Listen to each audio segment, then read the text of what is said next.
Hi all, welcome to Star Police Academy, number one police academy in Tamil Nadu, daily current affairs party in USRB, TNPSC, SSC, RRB and banking. So, இன்றைய நடப்புகளை பார்க்கலாம். So இன்னைக்கு பார்த்தீங்கன்னா இந்த நியூஸ்ல தமிழகம் வஞ்சிக்கப்படவில்லை அப்படின்னு சொல்லியிருக்காங்க. So இந்த நியூஸ்ல நம்ம ஹைலைட் பண்ணதை மட்டும் பார்த்துட்டு வரலாம். ஸோ கடந்த 10 ஆண்டுகால ஆட்சியில் வந்து பார்த்தீங்கன்னா தமிழகத்துக்கு 2.5 மடங்கு நாங்கள் வந்து நிதி கொடுத்துருக்கோம் அப்படின்னு சொல்லிட்டு பிஎம் அவர்கள் வந்து சொல்லியிருக்காங்க.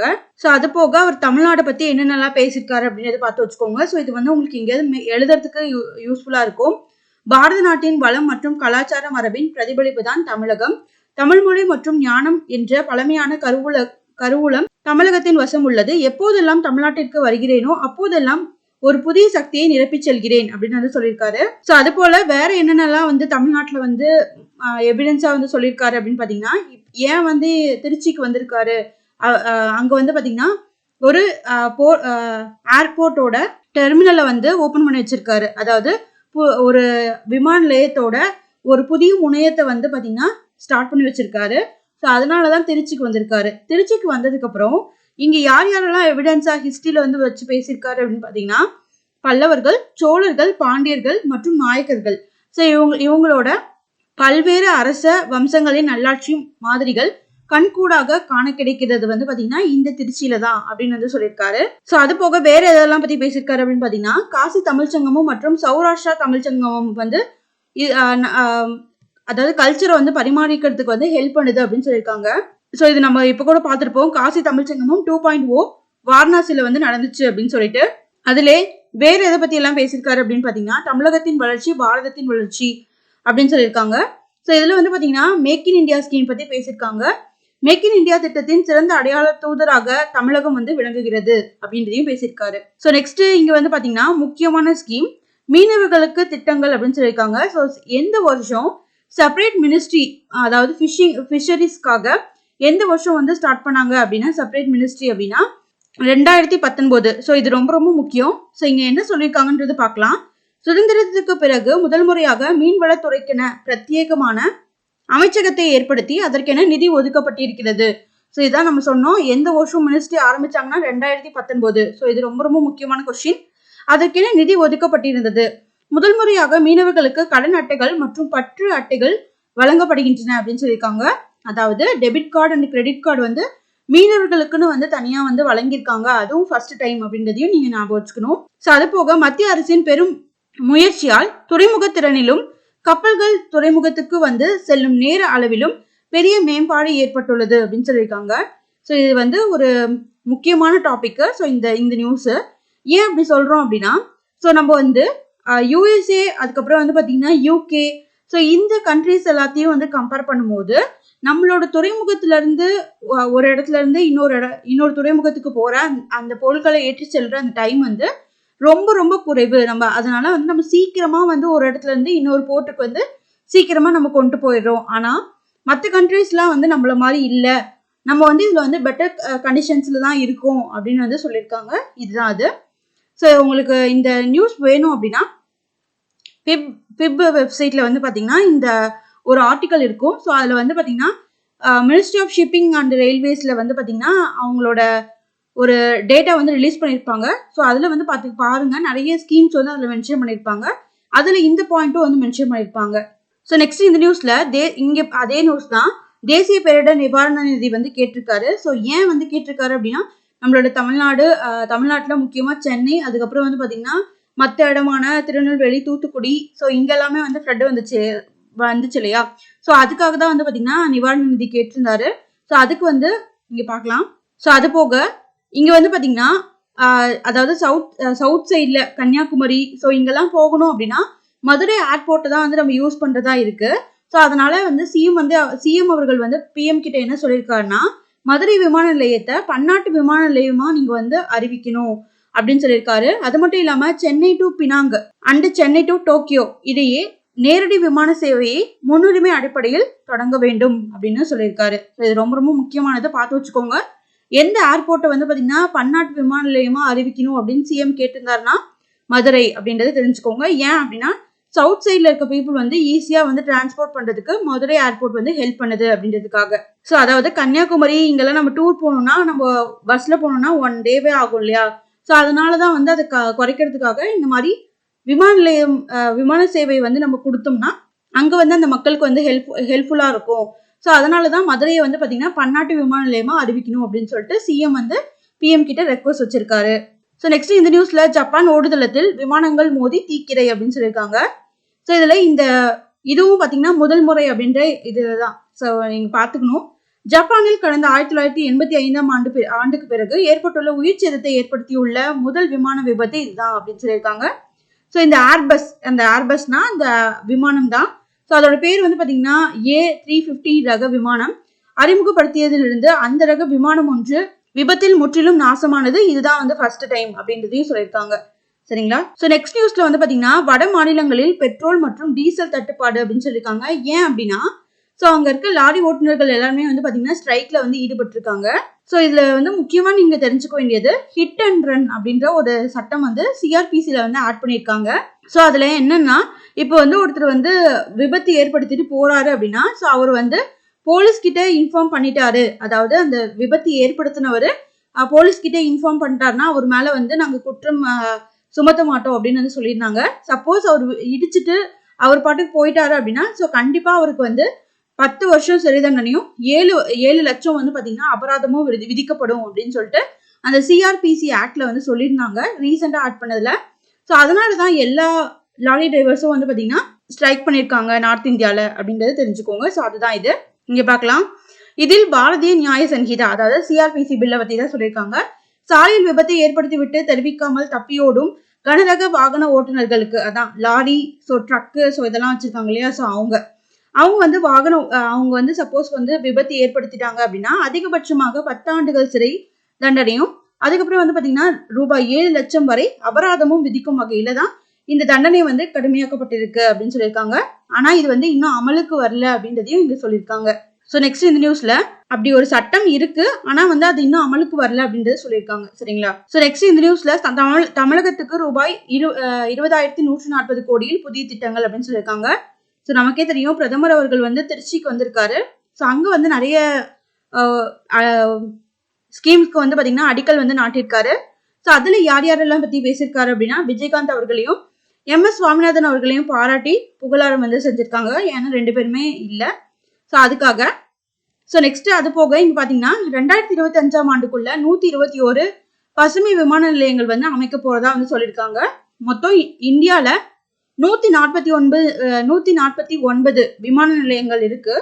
அதுல 121 பசுமை விமான நிலையங்களா நாங்க மாத்த போறோம் அப்படின்னு சொல்லிட்டு ஸோ மினிஸ்டர் வந்து சொல்லியிருக்காங்க.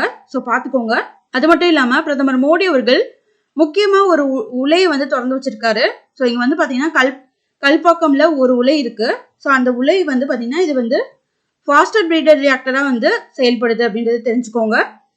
ஸோ இது வந்து பாத்தீங்கன்னா கல்பாக்கத்தில் உள்ள இந்திரா காந்தி அணு ஆராய்ச்சி மையத்தில் விரைவு எரிபொருள் மறுசுழற்சி உலையையும் பிரதமர் நாட்டுக்கு அர்ப்பணித்தார் அப்படின்றதுதான் இது ரொம்ப ரொம்ப முக்கியமானது. ஸோ இது வந்து பாத்தீங்கன்னா எந்த இடத்துல மறுசுழற்சி உலை வந்து ஸ்டார்ட் பண்ணியிருக்காரு அப்படின்னா கல்பாக்கம் அப்படின்றத தெரிஞ்சுக்கோங்க. இது ரொம்ப ரொம்ப முக்கியமான கொஸ்டின். ஸோ நமக்கு தெர்மல் பவர் பிளான்ஸ் ஸோ இதெல்லாமே வந்து இருக்கு. ஸோ நெக்ஸ்ட் இந்த நியூஸ்ல ஜனவரி நமக்கு வந்து பாத்தீங்கன்னா இங்க வந்து தெர்மல் அதுக்கப்புறம் வந்து பாத்தீங்கன்னா நியூக்ளியர் பவர் பிளான்ஸ் ஸோ இது எல்லாமே நமக்கு வந்து ஜியாகிரபில இருக்கு. ஸோ அதனாலதான் இந்த நியூஸ் வந்து ரொம்ப ரொம்ப இம்பார்ட்டன்ட்னு சொல்லியிருக்கோம். ஸோ பார்த்து வச்சுக்கோங்க. ஸோ நெக்ஸ்ட் இந்த நியூஸ்ல ஜனவரி 13 முதல் சென்னை சங்கமம் அப்படின்னு சொல்லியிருக்காங்க. ஸோ இந்த சென்னை சங்கமம்னா என்ன அப்படின்றது நமக்கு தெரியணும் இல்லையா. ஸோ சென்னை சங்கமம் அப்படின்றது ஒன்றும் இல்லை. ஸோ எப்பவுமே இந்த பொங்கல் வரப்போ ஸோ நாட்டுப்புற கலைகளை வந்து மக்கள்கிட்ட தெரிவிக்கணும் அப்படின்றதுக்காக தான் ஆரம்பிக்கப்பட்ட ஒரு இனிஷியேட்டிவ் தான் இந்த சென்னை சங்கமம் அப்படின்றது. இங்க பாருங்க இங்க இருக்கு. இந்த ஃபெஸ்டிவல் வந்து 2007 இருந்து தான் வந்து ஸ்டார்ட் பண்ணப்பட்டிருக்கு. ஸோ இது வந்து கவர்மெண்ட் ஆஃப் தமிழ்நாடு தான் வந்து பாத்தீங்கன்னா இதை வந்து அனுசரிக்கிறாங்க. ஸோ இதுல வந்து முக்கியமான ஒரு பர்சன் யாரு அப்படின்னா கனிமொழி அவர்கள். ஸோ கனிமொழி MP இருக்காங்க இல்லையா. ஸோ அவங்க தான் வந்து இந்த இனிஷியேட்டிவ் வந்து எடுத்து பண்றாங்க. ஸோ இதை வந்து நீங்க தெரிஞ்சுக்கணும். ஸோ சென்னை சங்கமம் அப்படின்றது நம்மளோட நாட்டுப்புற கலைகளை மக்களுக்கு வந்து பொது வெளியில வந்து பண்ணி காமிப்பாங்க. ஸோ அது போக இது வந்து எந்த ஃபெஸ்டிவல் அப்போ வந்து இந்த சென்னை சங்கமம் நடக்கும் அப்படின்னா பொங்கல் அப்போ. ஸோ இது எந்த வருஷம் ஸ்டார்ட் பண்ணப்பட்டுச்சுன்னா 2007. ஸோ இதுக்கு வந்து முக்கியமான ஒரு MP வந்து யாரு அப்படின்னா கனிமொழி MP அவர்கள் தான் வந்து அவங்களோட பீரியட்ல தான் வந்து இது ஆரம்பிக்கப்பட்டுச்சு. ஸோ முக்கியமா அவங்களோட இனிஷியேட்டிவ் அப்படின்றது சொல்லலாம். ஸோ நெக்ஸ்ட் இந்த நியூஸ்ல கோயம்பேடு பேருந்து நிலையத்தில் பெருந்திட்டம் அப்படின்னு சொல்லியிருக்காங்க. ஸோ இந்த நியூஸ்ல பார்க்கலாம். கிளாம்பாக்கம் பேருந்து முனையத்துக்கு பேருந்து சேவைகள் மாற்றப்பட்டதால் காலியாகும் சென்னை கோயம்பேடு பேருந்து நிலையம். அதையொட்டி உள்ள சிஎம்டிஏவுக்கு சொந்தமான 16 ஏக்கர் இடத்தை ஒருங்கிணைத்து மக்களுக்கு பயன்படும் வகையில ஒரு பெருந்திட்டம் வந்து அரசு சார்பில் செயல்படுத்தப்படும் அப்படின்னு சொல்லிட்டு சேகர் பாபு அவர்கள் வந்து தெரிவிச்சிருக்காங்க. ஸோ இதுல நீங்க தெரிஞ்சுக்க வேண்டியது, ரீசெண்டா சிஎம் வந்து பாத்தீங்கன்னா எந்த இடத்துல வந்து ஒரு பேருந்து முனையம் வந்து ஸ்டார்ட் பண்ணியிருக்காரு அப்படின்னா கிளாம்பாக்கம். ஸோ இந்த கிளாம்பாக்கம் அப்படின்றது எங்க இருக்கு அப்படின்னா, ஸோ வண்டலூர் ஜூக்கு பக்கத்துல இருக்க ஏரியா தான் ஸோ இந்த கிளாம்பாக்கம். ஸோ இது வந்து உங்களுக்கு தெரியணும். ஸோ நெக்ஸ்ட் இந்த நியூஸ்ல பெருங்குடியில் சுற்றுச்சூழல் பூங்கா அப்படின்றது சொல்லியிருக்காங்க. ஸோ ஜனவரி 8 கருத்து கேட்பு அப்படின்ற இந்த நியூஸ்ல நம்ம இதுக்கு முன்னாடி பெருங்குடியை பத்தி ஏதாவது நியூஸ் வந்திருக்கா அப்படின்றத நம்ம பார்க்கணும்.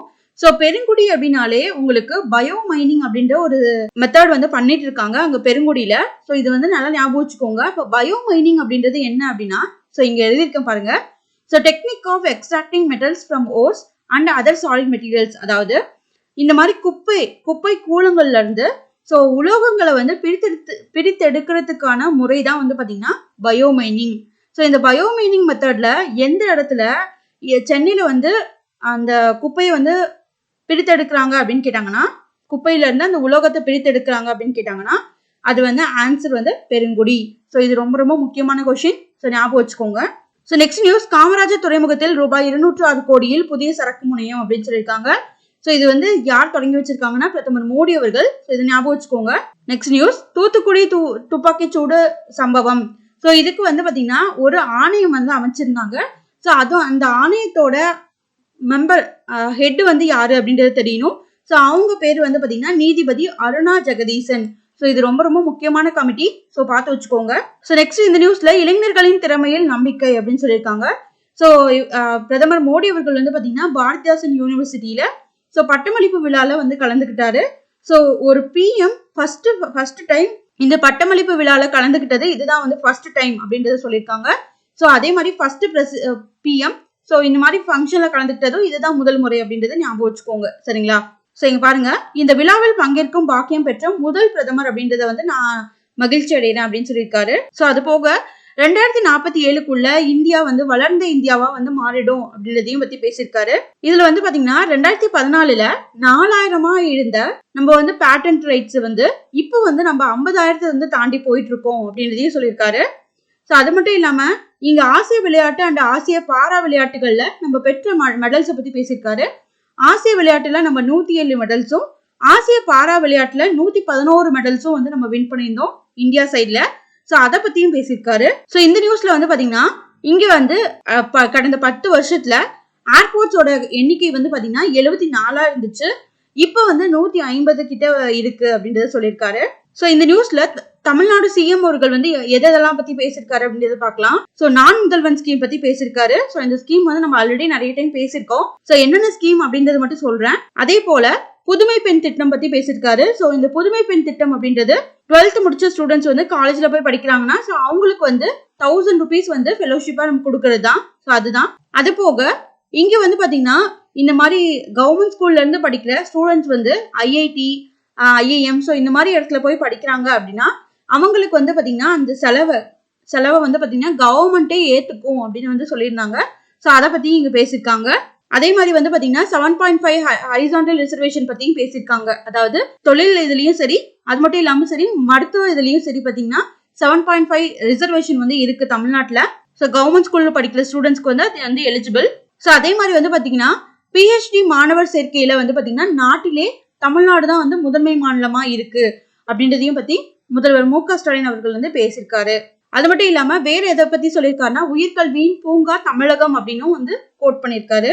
தமிழகத்துல வந்து பாத்தீங்கன்னா கல்வித்துறையில சமூக நீதி புரட்சி ஏற்பட்டது எந்த பார்ட்டி வந்ததுக்கு அப்புறம் அப்படின்னு பாத்தீங்கன்னா ஜஸ்டிஸ் பார்ட்டி வந்ததுக்கு அப்புறம் தான். அதுக்கப்புறம் வந்து நாங்க பண்ணிட்டு இருக்கோம் அப்படின்னு வந்து சொல்லிட்டு இருக்காரு. சோ இந்த நியூஸ்ல சென்னையில் உலக முதலீட்டாளர்கள் மாநாடு, காலனி, மருந்து உற்பத்தி துறைகள்ல முதலீடுகளை ஈர்க்க திட்டம் அப்படின்னு சொல்லியிருக்காங்க. ஸோ இது வந்து ஞாபகம் வச்சுக்கோங்க. சென்னையில உலக முதலீட்டாளர்கள் மாநாடு ஜனவரி 7-8 தேதிகள்ல நடைபெறுது. ஸோ இதுல தமிழ்நாடோட ஒரு முக்கியமான எய்ம் வந்து என்ன அப்படின்னு பாத்தீங்கன்னா 1 trillion எக்கனாமியை வந்து நம்ம பீட் பண்ணணும். எந்த வருஷத்துக்குள்ளனா 2030 அப்படின்றத தெரிஞ்சுக்கோங்க.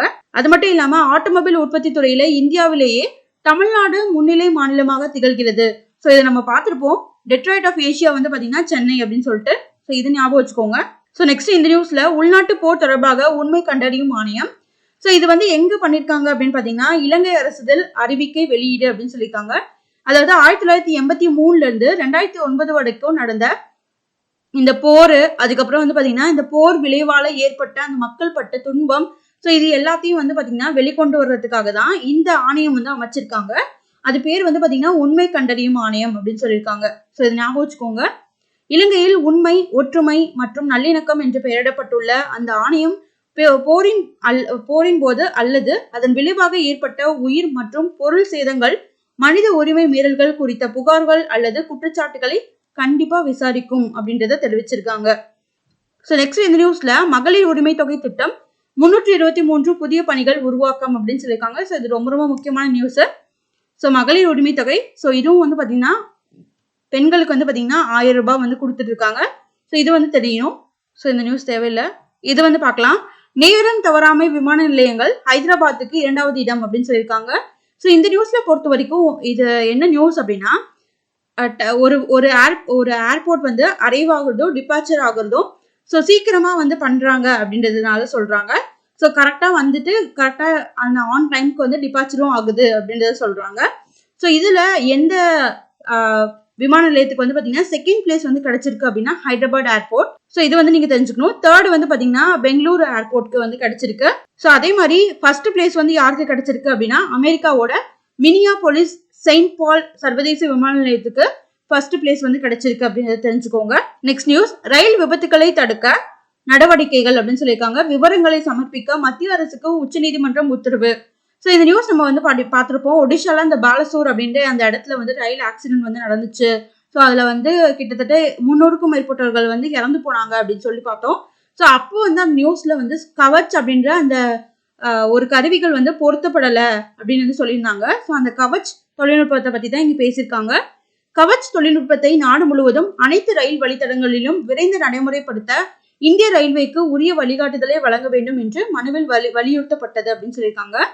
ஸோ இந்த டெக்னாலஜியை வந்து நம்ம அதில் பொருத்திட்டோம் அப்படின்னா ஸோ 2 ட்ரெயினும் வந்து பார்த்தீங்கன்னா ஒரே டைம்ல கொலிஷன் ஆகாது அப்படின்னு வந்து சொல்லியிருக்காங்க. அதாவது 2 ட்ரெயினும் ஒன்றுக்கு ஒன்று மோதிக்காது அப்படின்றதுக்காக தான் சொல்லியிருக்காங்க இந்த கவச் அப்படின்ற இந்த டெக்னாலஜியை பத்தி. ஸோ நெக்ஸ்ட் இந்த நியூஸ்ல நடாலுக்கு முதல் வெற்றி, சோஃபியா அதிர்ச்சி தோல்வி அப்படின்னு சொல்லியிருக்காங்க. ஸோ இதுல நீங்க தெரிஞ்சுக்க வேண்டியது இவங்க 2 பேரும் எந்த ஸ்போர்ட்ஸோட தொடர்புடையவங்க அப்படின்னா டென்னிஸ். ஸோ நெக்ஸ்ட் இந்த நியூஸ்ல விஜயகாந்தின் வாழ்க்கை அர்ப்பணிப்பின் வரலாறு அப்படின்ற இந்த நியூஸ்ல நீங்க என்ன பார்க்கணும்னா, ஸோ இவங்க வந்து அதாவது தேமுதிக இவங்க வந்து பாத்தீங்கன்னா பிஜேபி கூட கூட்டணி வச்சிருந்தாங்க அப்படின்றத தெரிஞ்சுக்கோங்க. அதாவது 2014 மக்களவை தேர்தலின் போது நான் கேப்டனுடன் பணிபுரிந்தேன். அப்போது எங்கள் கட்சிகள் ஒரு கூட்டணியில் போட்டியிட்டு 18.5க்கும் அதிகமான வாக்குகளை பெற்றன. 1981 தேர்தலுக்கு பிறகு எந்த ஒரு முக்கிய பிராந்திய கட்சியும் இடம்பெறாத தேசிய ஜனநாயக கூட்டணி பெற்ற அதிகபட்ச வாக்கு சதவீதம் இதுதான் அப்படின்றதையும் சொல்லியிருக்காங்க. ஸோ இது ரொம்ப ரொம்ப முக்கியமானது, பார்த்து வச்சுக்கோங்க. ஏன்னா வந்து புகழாரம் சுட்டியிருக்காரு இல்லையா, ஸோ பிஎம், ஸோ அதனால பார்த்துக்கணும். ஸோ நெக்ஸ்ட் இந்த நியூஸ்ல வங்கதேசம் நோபல் பரிசு பெற்றவருக்கு சிறை அப்படின்னு சொல்லியிருக்காங்க. ஸோ ஏன் வந்து இவருக்கு சிறை வந்து அளிச்சிருக்காங்க, அதே மாதிரி ஏன் வந்து இவருக்கு நோபல் பிரைஸ் கொடுத்திருக்காங்க அப்படின்றத பார்க்கலாம். சிறு தொழில் கடன்களை அளித்ததன் மூலம் வங்கதேசத்தில் ஏராளமானவர்களை ஏழ்மையிலிருந்து மீட்டதுக்காக தான் இவருக்கு 2006 வந்து இந்த அமைதிக்கான நோபல் பரிசு வந்து கிடைச்சிருக்கு. ஸோ அது வந்து ஞாபகம் வச்சுக்கோங்க. இவர் வந்து என்ன பண்ணியிருக்காருன்னா, அவங்க நிறுவனத்துல பணிபுரிஞ்ச 67 ஊழியர்களை வந்து பர்மனன்ட் பண்ணாததுக்கு தான் வந்து பாத்தீங்கன்னா இவருக்கு 6 மாத சிறை தண்டனை வந்து விதிச்சிருக்காங்க அப்படின்றது நியூஸ். சரிங்களா? ஸோ இது ரொம்ப ரொம்ப முக்கியமான நியூஸ், பார்த்து வச்சுக்கோங்க. இவர் எந்த நாட்டை சேர்ந்தவர்னா வங்கதேசம். ஸோ அவ்வளவுதான், இதோட இன்றைய நடப்பு நிகழ்வுகள் நிறைவடைந்தது. நன்றி.